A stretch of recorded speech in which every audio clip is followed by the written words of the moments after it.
Selamat datang di channel YouTube saya. Sebelumnya perkenalkan, saya Ziola Natasha. Saat ini sedang duduk di semester 7 Prodi Pendidikan Fisika di Universitas Negeri Padang. Nah, teman-teman, pada kesempatan kali ini saya ingin membagikan sejumlah video pembelajaran terkait dengan pembelajaran fisika. Saya harap video-video ini dapat bermanfaat untuk teman-teman semua serta mendapat tempat yang positif di hati teman-teman semua. Selamat menyaksikan. Bismillahirrahmanirrahim. Baiklah teman-teman, pada kesempatan kali ini saya akan menjelaskan mengenai rangkaian NLC, resonansi, daya, dan faktor daya. Yang pertama kita akan membahas mengenai rangkaian NLC. Nah, rangkaian NLC ini merupakan sebuah rangkaian yang memuat resistor, induktor, serta kapasitor di dalam sebuah rangkaian yang utuh. Pertama kita akan bahas dulu mengenai rangkaian NLC seri. Nah, di sini ada sebuah resistor, ada sebuah induktor, dan ada sebuah kapasitor yang dihubungkan dengan sebuah tegangan bolak-balik di sini, yaitu PS. Nah, tegangan yang ada pada resistor itu dinamakan dengan PR, tegangan yang ada pada induktor itu dinamakan dengan VL, dan tegangan yang ada pada kapasitor itu dinamakan dengan PC. Nah, untuk nilai kuat arusnya yaitu IM sin omega T. Nah, kita berdasarkan kepada hukum pertama Kirchhoff atau hukum 1 Kirchhoff itu menjelaskan bahwa kuat arus yang masuk pada suatu rangkaian akan sama dengan kuat arus yang keluar pada rangkaian. Sehingga kuat arus di R, kuat arus di L, dan kuat arus di C itu nilainya sama di dalam rangkaian seri. Sedangkan untuk tegangannya itu memiliki nilai yang berbeda, di mana jumlah tegangan total atau tegangan sumber ini merupakan akar dari kuadrat VR ditambah dengan kuadrat VL dikurang dengan VC. Jadi tegangan pada induktor dikurang dengan tegangan pada kapasitor, kemudian dikuadratkan kembali. Nah, mengapa bisa seperti ini rumusnya? Nanti akan saya jelaskan melalui adanya diagram fasor, mengapa bisa diperoleh V sama dengan akar VR kuadrat ditambah VL dikurang VC. Sehingga nilai hambatan total dalam rangkaian RLC seri ini atau impedansinya yaitu akar R kuadrat ditambah XL dikurang dengan XC dikuadratkan, di mana XL itu merupakan reaktansi induktor dan XC itu merupakan reaktansi kapasitor. Nah, kemudian kita akan membahas lagi mengenai rangkaian RLC paralel. Masih sama dengan rangkaian RLC seri sebelumnya, hanya saja perbedaannya ini merupakan rangkaian paralel yang memiliki cabang. Di sini tempat teman-teman lihat, disinilah cabang di titik ini, kemudian di titik ini, di titik ini, dan ini merupakan sebuah cabang ya, cabang-cabang. Nah, berdasarkan hukum 1 Kirchhoff, maka kuat arus yang masuk pada rangkaian akan sama dengan kuat arus yang keluar, sehingga kuat arus yang ada di dalam jumlah kuat arus yang ada di dalam rangkaian ini sama dengan penjumlahan antara kuat arus pada resistor ditambah dengan kuat arus pada induktor dikurang dengan kuat arus pada kapasitor dikuadratkan. Nah, seperti itu. Sehingga nilai impedansinya atau 1 per Z sama dengan akar 1 per R kuadrat ditambah 1 per XL dikurang 1 per XC dikuadratkan. Nah, ini dia.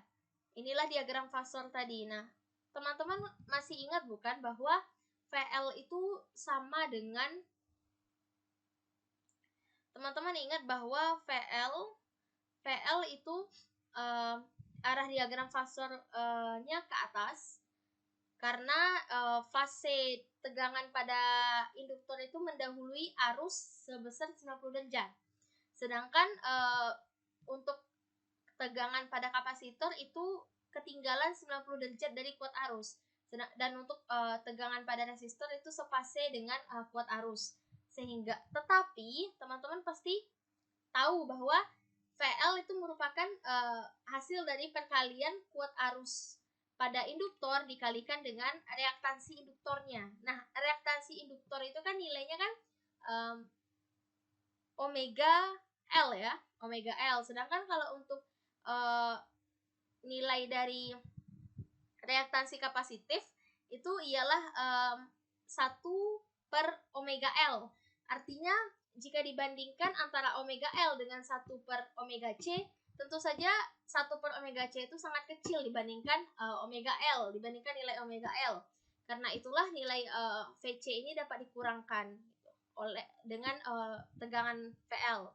Karena nilai tegangan VL tentu jauh lebih besar dibandingkan dengan tegangan kepada kapasitor. Karena itulah diagram fasornya itu akhirnya dicari resultan gaya antara, karena kan yang tegangan induktor itu arah panahnya ke atas, sedangkan tegangan kapasitor ke bawah.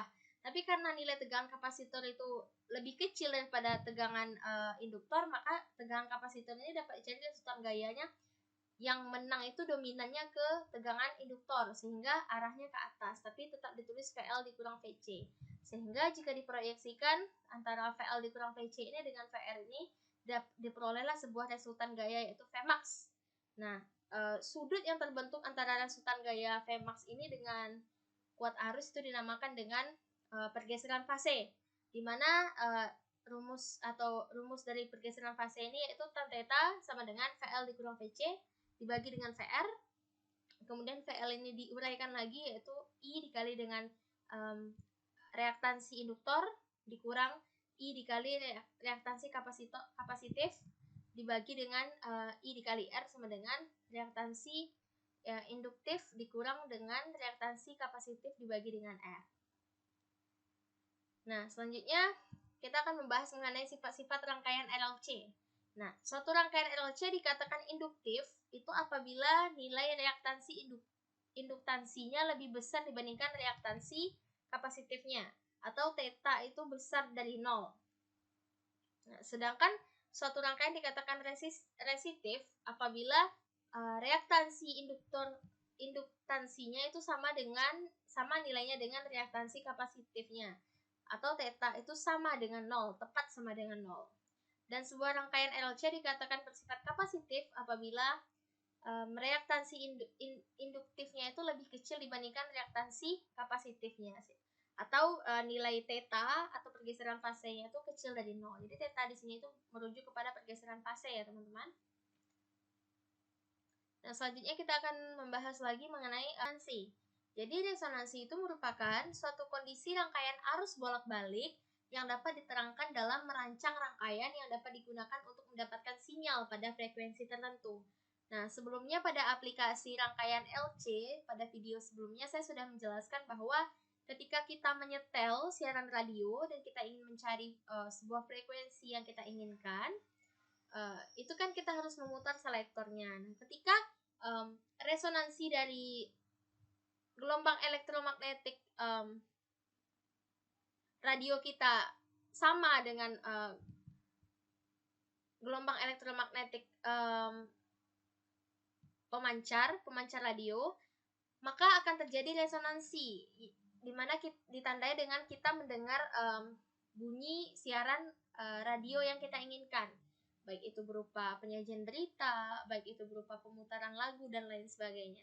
Sedangkan jika frekuensi radio di rumah kita dengan frekuensi radio pada sinyal pemancar itu tidak sama, maka kita hanya akan mendengar bunyi bising atau noisy seperti itu. Nah, jadi resonansi ini dapat dilihat pada peristiwa yang seperti itu, teman-teman. Nah, jadi nilai dari omega resonansi itu sama dengan 1 dibagi dengan akar L dikali C, yaitu nilai induktansinya dikali dengan nilai kapasitifnya. Nah, ini sudah saya jelaskan juga sebelumnya. Ini merupakan sebuah rangkaian yang induktif, ini sebuah rangkaian yang kapasitif, dan ini merupakan rangkaian resistif. Dan ini merupakan sebuah grafik yang menunjukkan terjadinya resonansi di sini. Di bagian tengah ini merupakan bagian resonansi. Jadi pertemuan antara si L dengan si C, yang mana menghasilkan sebuah resonansi jika dalam keadaan suatu frekuensi yang sama. Selanjutnya saya akan menjelaskan mengenai daya dan faktor daya. Jadi daya pada rangkaian arus bolak-balik itu ialah daya rata-rata yang dipasok dalam resistor, di mana nilai P itu sama dengan V dikali I cos C, dan untuk nilai C yang 0, maka sudah pasti nilai cos 0 itu ialah 1, sehingga persamaan daya ini bisa menjadi V dikali I saja. Dan untuk cos C itu sama dengan VR, tegangan pada resistor dibagi dengan V atau tegangan total, atau sama juga dengan R, nilai resistornya dibagi dengan impedansinya, di mana P merupakan daya dengan satuan watt, I merupakan kuat arus dengan satuan ampere, V merupakan tegangan dengan satuan volt, VR sama dengan tegangan pada resistor dengan satuan volt, R merupakan hambatan dengan satuan ohm, Z merupakan impedansi dengan satuan ohm, dan juga C merupakan faktor daya yang tidak memiliki satuan. Ya, saya rasa demikian saja penjelasan saya mengenai rangkaian RLC, resonansi, daya, dan faktor daya listrik. Semoga video ini dapat bermanfaat untuk kita semua. Terima kasih sudah menyaksikan dan mohon maaf atas segala kekurangan. Wassalamualaikum warahmatullahi wabarakatuh.